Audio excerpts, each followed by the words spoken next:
ತರ್ಸಿ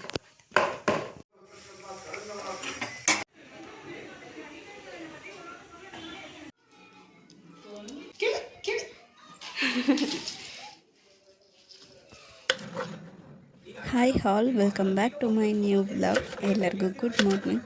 ಎಲ್ಲರೂ ಚೆನ್ನಾಗಿದ್ದೀರಾ ಅಂತ ಭಾವಿಸ್ತಾ ಈ ಬ್ಲಾಗ್ನ ನಾನು ಸ್ಟಾರ್ಟ್ ಮಾಡ್ತಾ ಇದ್ದೀನಿ.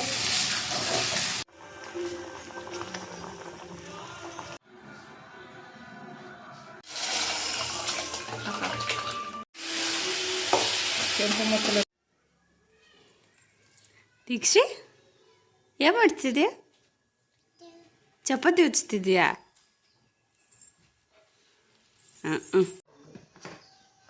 ತರ್ಸಿ ಅವ್ವ, ಹಂಗ ಉಜ್ಜೋದು? ಉಜ್ಜು ಮತ್ತೆ.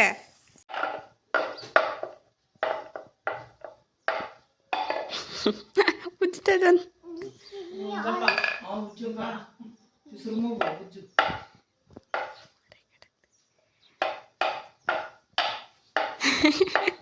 ರುಚಿ ಕೊಟ್ಟು ನಾವು ತಿಂಡಿ ತಿನ್ನೋದು ಇವತ್ತು.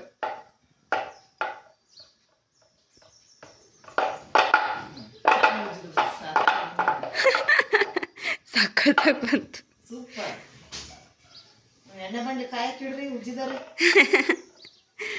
ಆಯ್ತಾ ಉಜ್ಜಿ? Hi hi.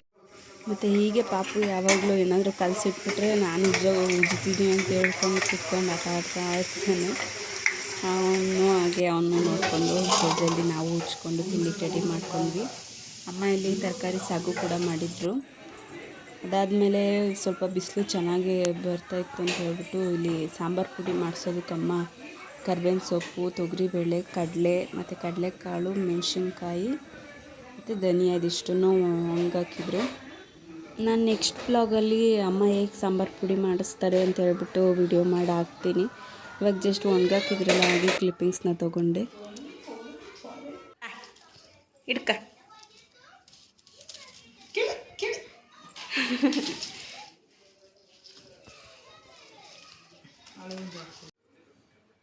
ಮತ್ತು ಪಾಪುಗೆ ನಾನು ನಾಟಿ ಮೊಟ್ಟೆ ತರಿಸಿದ್ದೆ. ನಾಟಿ ಮೊಟ್ಟೆ ತಿನ್ಸಿದ್ರೆ ಒಳ್ಳೆಯದು ಅಂತ ಹೇಳ್ಬಿಟ್ಟು ಅದನ್ನು ತರಿಸಿದ್ದೆ. ಅವನು ಕುಡಿಯೋದಿಲ್ಲ, ಅವ್ನು ಚಿಕ್ಕವನಲ್ವ, ಅದನ್ನೆಲ್ಲ ಕುಡಿಯೋಲ್ಲ. ಅದಕ್ಕೋಸ್ಕರ ಬೇಯಿಸ್ಬಿಟ್ಟೆ ಅವನಿಗೆ ತಿನ್ನಿಸ್ಬೇಕು. ಈ ನಾಟಿ ಮೊಟ್ಟೆ ಹೆಲ್ತಿಯಾಗಿರೋದ್ರಿಂದ ನಾವು ಯಾವ ರೀತಿ ಬೇಕಾದರೂ ಅದಕ್ಕೆ ತಿನ್ನಿಸ್ಬೋದು. ನಾರ್ಮಲ್ ಮೊಟ್ಟೆಗಿಂತ ಈ ರೀತಿ ಮೊಟ್ಟೆ ತಿನ್ನಿಸೋದೇ ಬೆಸ್ಟು. ಮತ್ತು ಈವ್ನಿಂಗು ಸ್ವಲ್ಪ ಒಣಕೊಂಡಿತ್ತು, ಅದನ್ನು ಕ್ಲಿಪ್ಪಿಂಗ್ಸ್ನ ತೊಗೊಂಡೆ ಎಷ್ಟು ಚೆನ್ನಾಗಿ ಒಣಗಿದೆ ಅಂತ. ಅದಾದಮೇಲೆ ನಾವು ಈವ್ನಿಂಗ್ ಟೀ ಕುಡಿದು ನಾನು ಅಡುಗೆಗೆ ಸ್ಟಾರ್ಟ್ ಮಾಡ್ಕೊಳ್ತಾಯಿದ್ದೆ. ಇವತ್ತು ತಿಳಿ ಸಾಂಬಾರು ಮತ್ತು ಬೆಂಡೆಕಾಯಿ ಪಲ್ಯ, ರೈಸು ಇದಿಷ್ಟನ್ನು ಮಾಡೋಣ ಅಂತ ಹೇಳ್ಬಿಟ್ಟು ಮಾಡ್ತಾಯಿದ್ದೆ. ಬೆಂಡೆಕಾಯಿನ ನೀಟಾಗಿ ಸ್ವಲ್ಪ ಸಣ್ಣದಾಗಿ ಹೆಚ್ಕೊಂಡೆ. ಮತ್ತು ಈ ಕಡೆ ಅಮ್ಮ ತಿಳಿ ಸಾರು ಮಾಡೋದಕ್ಕೋಸ್ಕರ ಟೊಮೆಟೊ ಮತ್ತು ಕರಿಬೇವಿನ ಸೊಪ್ಪು ನೀರಲ್ಲಿ ಸ್ವಲ್ಪ ಚೆನ್ನಾಗಿ ಬೇಯಿಸ್ಕೊಂಡ್ರು. ನಾನಿಲ್ಲಿ ಒಂದು ಈರುಳ್ಳಿ, ಒಂದು ಟೊಮೆಟೊನ ಕಟ್ ಮಾಡಿ ಇಟ್ಕೊಂಡೆ ಪಲ್ಯಕ್ಕೆ ಅಂತ ಹೇಳ್ಬಿಟ್ಟು. ನಾನು ಈ ಕಡೆ ಚೆನ್ನಾಗಿ ಕುದೀತಾನೆ ಇತ್ತು ತಿಳಿ ಸಾಂಬಾರಿಗೆ. ನಾನು ಕೂಡ ಈ ಕಡೆ ಪಲ್ಯ ಮಾಡೋದಕ್ಕೋಸ್ಕರ ಬೆಂಡೆಕಾಯಿನ ಹುರ್ಕೊಳ್ತಾ ಇದ್ದೆ. ಹಾಗೆ ಇಲ್ಲಿ ತಿಳಿ ಸಾಂಬಾರಿಗೆ ಕೊತ್ತಂಬರಿ ಸೊಪ್ಪು, ಬೆಳ್ಳುಳ್ಳಿ, ಸ್ವಲ್ಪ ಜೀರಿಗೆ, ಸ್ವಲ್ಪ ಕರಿಬೇವಿನ ಸೊಪ್ಪು ಇದಿಷ್ಟನ್ನು ರುಬ್ಕೊಂಡ್ರು ಅಮ್ಮ. ಅದಷ್ಟನ್ನು ರುಬ್ಕೊಂಡು ಮೆಣಸಿನ್ಕಾಯಿ, ರುಬ್ಬಿದ್ದಂಥ ಮಸಾಲೆ, ಒಂದು ಈರುಳ್ಳಿ, ಸ್ವಲ್ಪ ಕರಿಬೇವಿನ ಸೊಪ್ಪು ಮತ್ತು ಟೊಮೆಟೊ ಬೇಯಿಸ್ಕೊಂಡಿದ್ವಲ್ಲ ಅದ್ರ ಸಿಪ್ಪೆ ಎಲ್ಲ ತೆಗೆದು ಅದನ್ನು ಕೂಡ ರುಬ್ಕೊಂಡ್ರು. ಅದಾದಮೇಲೆ ಅದಕ್ಕೆ ಸ್ವಲ್ಪ ಉಪ್ಪು, ಸ್ವಲ್ಪ ಅರಿಶಿನ ಪುಡಿ ಹಾಕ್ಕೊಂಡು ಅದನ್ನು ಸ್ವಲ್ಪ ಉಪ್ಪು ಒಂದು ಸ್ವಲ್ಪ ಕರಗಿಸ್ಕೊಂಡ್ರು ಅಲ್ಲೇ. ಅದಾದಮೇಲೆ ಒಂದು ಪಾತ್ರೆಯಲ್ಲಿ ಎಣ್ಣೆ ಹಾಕಿ ಅದಕ್ಕೆ ಸಾಸಿವೆ, ಕರಿಬೇವಿನ ಸೊಪ್ಪು, ಆದಮೇಲೆ ಮೆಣಸಿನ್ಕಾಯಿ, ನಾವು ಅದು ರುಬ್ಬಿ ಇಟ್ಕೊಂಡಲ್ಲ ಆ ಮಸಾಲೆನೇ ಆ್ಯಕ್ಚುಲಿ ಇದಕ್ಕೆ ತುಂಬ ಚೆನ್ನಾಗಿ ಫ್ಲೇವರ್ ಕೊಡುತ್ತೆ. ಅದಕ್ಕೋಸ್ಕರನೇ ಅದು ಹಾಕೋದು.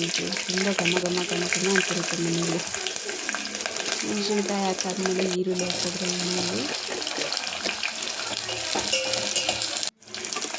ಇಂಗು ಮೇಯ್ನಾಗಿ ತಿಳಿ ಸಾಂಬಾರಿಗೆ ಇಂಗು ಯೂಸ್ ಮಾಡಲೇಬೇಕು. ಇಂಗು ಮತ್ತು ನಾವು ರುಬ್ಬಿದ್ವಲ್ಲ ಆ ಮಸಾಲೆ, ಅದೇ ಇದಕ್ಕೆ ಚೆನ್ನಾಗಿ ಫ್ಲೇವರ್ ಕೊಡೋದು.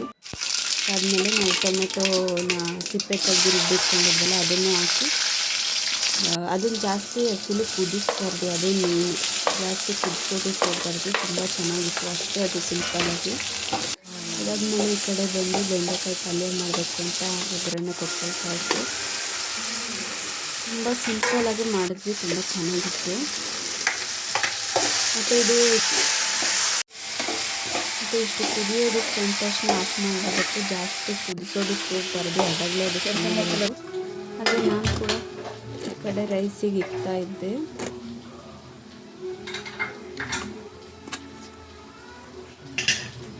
ಸೊ ಎಸ್ ಫ್ರೆಂಡ್ಸ್, ಇವತ್ತಿನ ಒಂದು ವ್ಲಾಗ್ ಇದಾಗಿತ್ತು.